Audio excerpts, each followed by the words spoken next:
Hey, what's up? I am author Jonathan Fink, and this is my audiobook series free on YouTube. We are reading my first fictional novel, The Republic Baseball League, Volume 1. Up next, Chapter 13, The Age of Aquarius. The Age of Aquarius.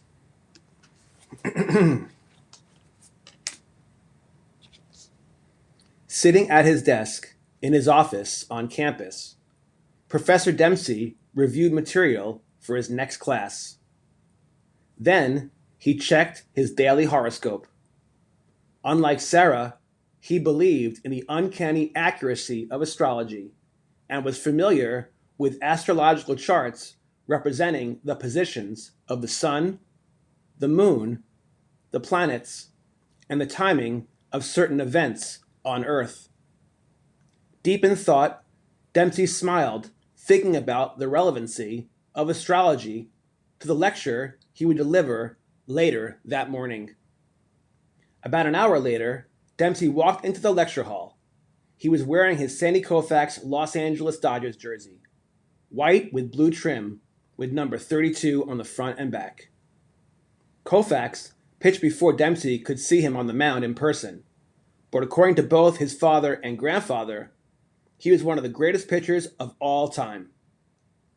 In 1972, at the age of 36, Koufax became the youngest player ever to be elected into the Hall of Fame.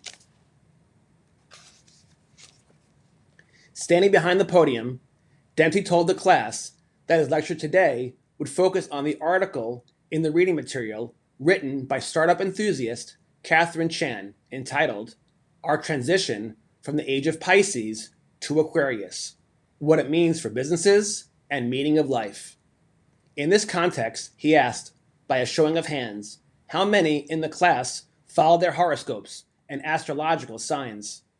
A few students raised their hands.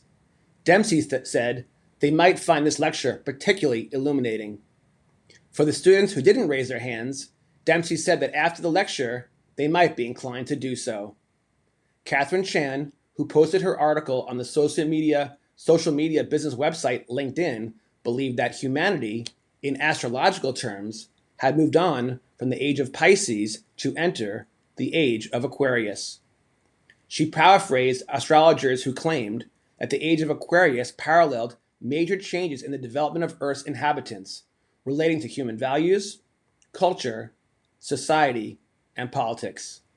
In her view, every person on the planet had been or would be affected by this shift. In very technical terms, Chan advocated that the new astrological age occurred about every 2,000 years, and this cycle affected evolution on Earth. Dempsey's lecture emphasized Catherine Chan's description of the differences between the age of Pisces and Aquarius. The author pointed out that the age of Pisces was much more focused on material wealth than the age of Aquarius. Chan prophesied that the energetic vibration on Earth shifted from Earth energies such as consumerism, material values, and hierarchies to air energies, including intellect, information, and collaboration. As this shift moved forward, people would become more focused on creativity and communication. Chan said air was the medium through which thoughts and ideas were communicated, and was associated with rationality and contemplative thinking.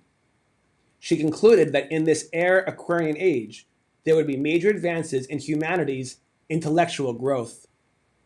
Paraphrasing the author, Dempsey noted that there were tendencies for the mass majority to follow bosses and religious and governmental leaders in the age of Pisces. This behavior created top-down hierarchies. He continued that the age of Aquarius, contrary to Piscean values, utilized bottom-up initiatives that disrupted old rules and replaced them with new ones.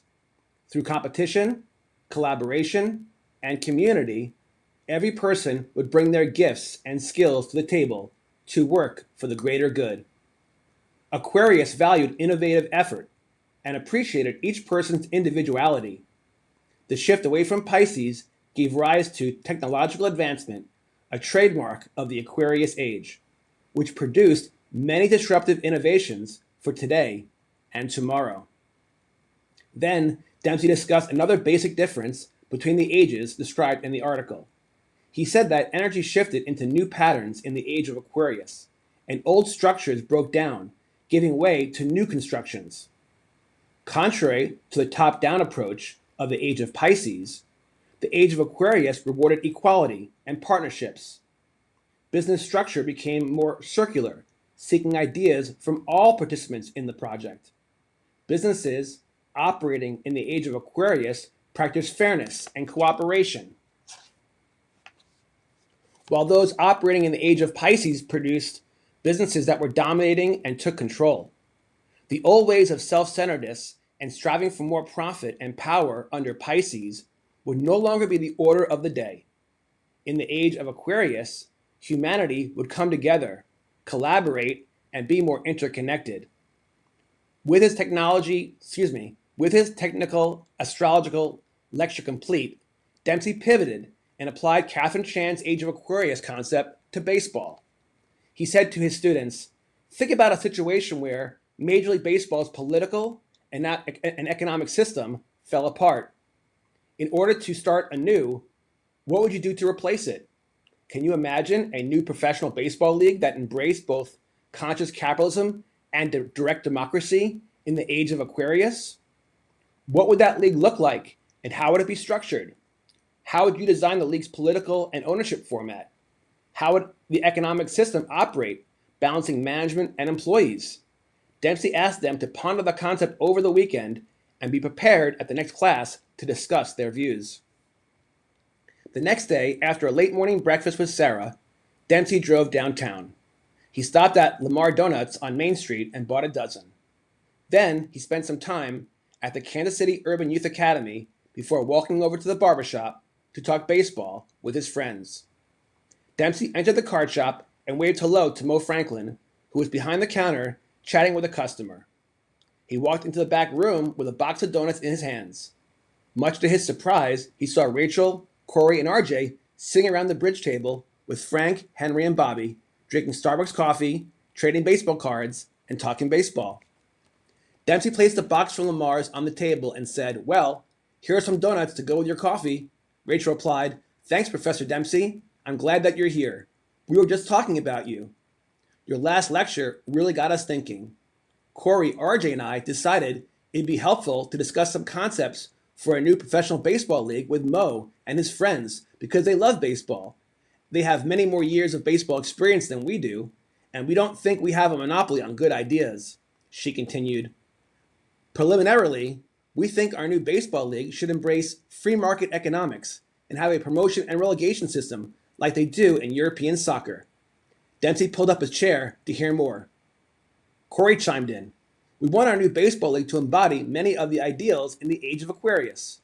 In our view, these include freedom, advanced technology, nonconformity, humanitarianism, and collaboration, with a little rebellion thrown in as well. RJ added, when we combine the ideals of the age of Aquarius with the content of your recent lectures, it all came together for us. For example, rebellion is a theme of the Aquarius age. Well, starting a new baseball league to compete against Major League Baseball is pretty rebellious. The political system of our new league will embrace direct democracy and use modern technology such as mobile phones, iPads, and a blockchain voting system. Our league will be nonconformist, using promotion and relegation system, a model that is not used anywhere in the United States right now. It was obvious that Dempsey was touched to see the impact his lectures had on his students. He also liked the direction their thinking was going. Then he grabbed a jelly donut from the box on the table and paused. During his moment of reflection and gratitude, the idea for a baseball-oriented class project worthy of the age of Aquarius flashed into his mind. End of chapter 13. Up next, chapter 14, The Field of Experimental Economics. I am author Jonathan Fink. This has been my audiobook series. Thank you so much for watching me. If you enjoyed this, please like. If you want to see more of this, please subscribe. And we'll do this again real soon. You guys take care, and long live the Republic Baseball League. God bless.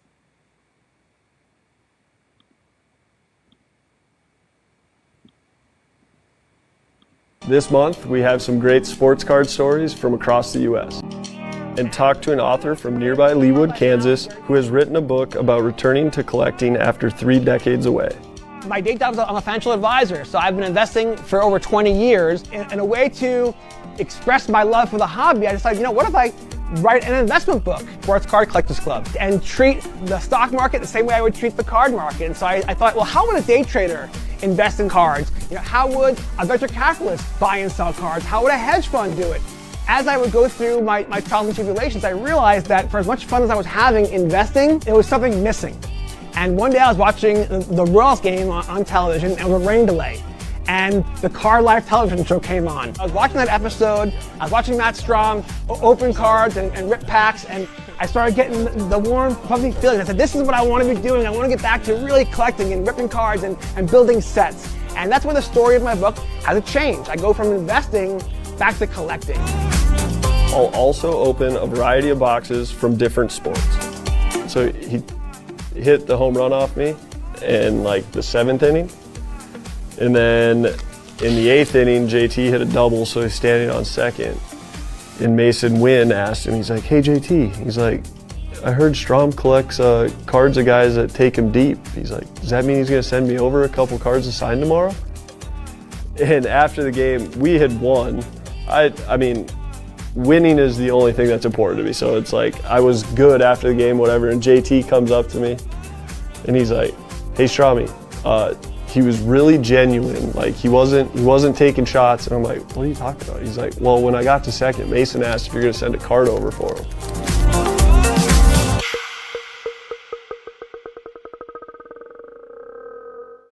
I'm just looking around my basement here, just walls covered with concert posters and toys, and just like, I have no intention of selling these things. I collect because I want to show off the things I love and do it in fun ways. And it just never crossed my mind that, hey, I'm going to go buy this thing just so I can resell it. Like that to me isn't a pure collector mentality. And obviously things change and times change. And, in order for things to survive right now, you have to have that sort of chase for something valuable. Yeah, it needs to be a circus. You know what? The truth is, I actually watched the live stream on eBay Live with Ken Golden and Logan Paul. They ripped a box of 86 Flair and a box of Series 1 Pokemon. And you know what? It was very entertaining. They're both polarizing characters. I thought it was entertaining. But you know what? After every pull, they immediately are showing the value. And and it begs the question, are we creating, not we, is the industry creating a gambling culture which has a real downside? It already has. Right. Not created. It's here.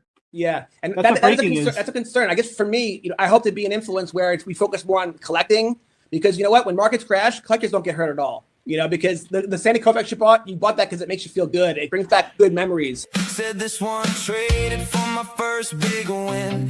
Jonathan Fink on the line tonight.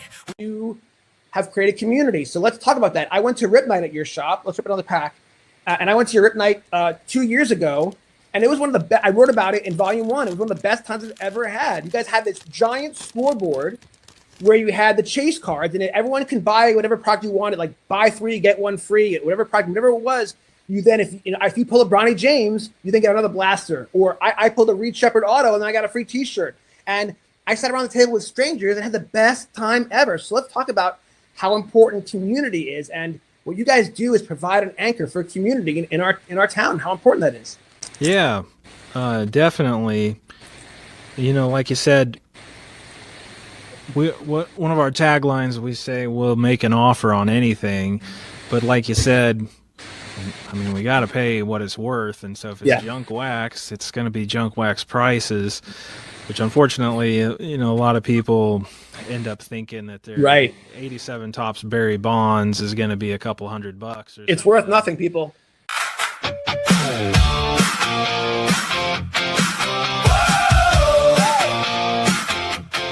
Brand and notoriety. And so when you're pitching these stories to these athletes, like I've reached out to a couple of different athletes about writing a potential article about their collections and having them kind of share their story. And it's like, yes, like I write for collectibles on SI, which is under the Sports Illustrated umbrella. it does carry weight. Like it does, people recognize that brand. It is important. And so I'm super grateful that I've been given the opportunity to write for that staff. The top segment that was done by you on you was so well produced, right? Did all that come from the conversation you had with Michael Rubin? Is that how that put you on the map to such an extent that all those opportunities happened? How did that happen? Did you get a call one day? Said this one traded for my first big win. Jonathan Fink on the line tonight with a pack in hand and a story that bites. I didn't even collect when I was 3 years old. Like when this card came out, but oh, you just pulled a good one. Roman Anthony, from Dempsey, I love Wichita State. Yeah. I would have been thrilled if he went to Tulane, but his parents have roots in Nebraska. So for him, it was coming home. And so Nebraska got a good one. And so I'm not surprised that program's on the rise because they got a great stadium. They have great resources. They got a great fan base with people like you. And their recruiting is fantastic. They're finding the talented kids. So yeah, in fact, the Big Ten. So yeah, Will Bolt, the head coach, he actually played at Nebraska when I was traveling with the Nebraska team in the late 90s. He was down at Texas A&M when I worked at Texas A&M. Rob Childress is the pitching coach, and I was on the hiring committee that hired him away from Nebraska to come down at Texas A&M, and they're thrilled that he's back here in Nebraska. He's a genius. The number of players in pro ball right now that went through Rob Childress, so he'll be under good guidance when he gets up here to Nebraska. They're good people. One kid found a mantle in the rain. One old friend came back with the same old chain. Talk to me about the reaction of the players, the other players, when they see this bat putter. Are they flipping out? They freak out when they see it? And they see it and they're like, they just stop. Yeah, let's go. Yeah. So the reason why I asked that question is because I had that experience literally yesterday. So when I first got the bat putter, I think I bought it 6 months ago, and it's customized for the Republic Baseball League, which is so cool. And now that I realize, now that I love it so much, and I got to use it yesterday, I'm like, I got to start buying them for different people. Like anyone's a guest on my show, they're gonna get a bat putter, okay? Yeah. But the point is, I had never used it because I thought it was too sacred to me. I keep it in my office like a sacred shrine. It means so much to me. But then I was like, after watching all these videos and stuff like that, I'm like, you know what? There's this indoor amazing place in Kansas City called Tap-Ins. Okay, they have an outdoor putt, but also indoor. And depending on the weather, the whole thing, it's amazing atrium, and it's become a successful business. Yeah. And I was like, you know what? That's a perfect. It was a hot day. I'm like, it's a perfect thing to do. So my buddy Paul Greenwood, who I featured in my first book, we went and played around. And when I showed up with this bat putter, people were freaking out. They were literally losing their minds, and that's when I realized. So then, and then by the way, it was a Sunday, middle of the day, hot as heck.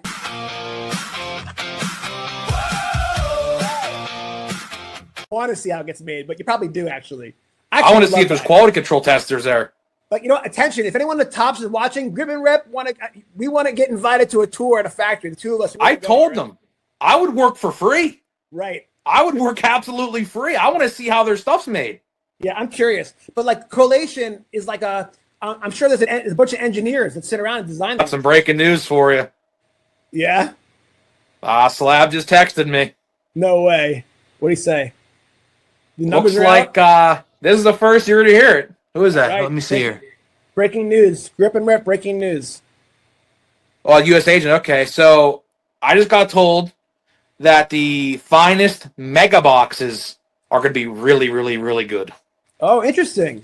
1.6 numbered cards a box. So you're guaranteed one numbered card with a 60% chance to pull a second numbered card. Wow, and interesting. Autos are 1 in 3. Whoa. So do you think that Topps decided to go big because this is their first year with Topps Finest in retail?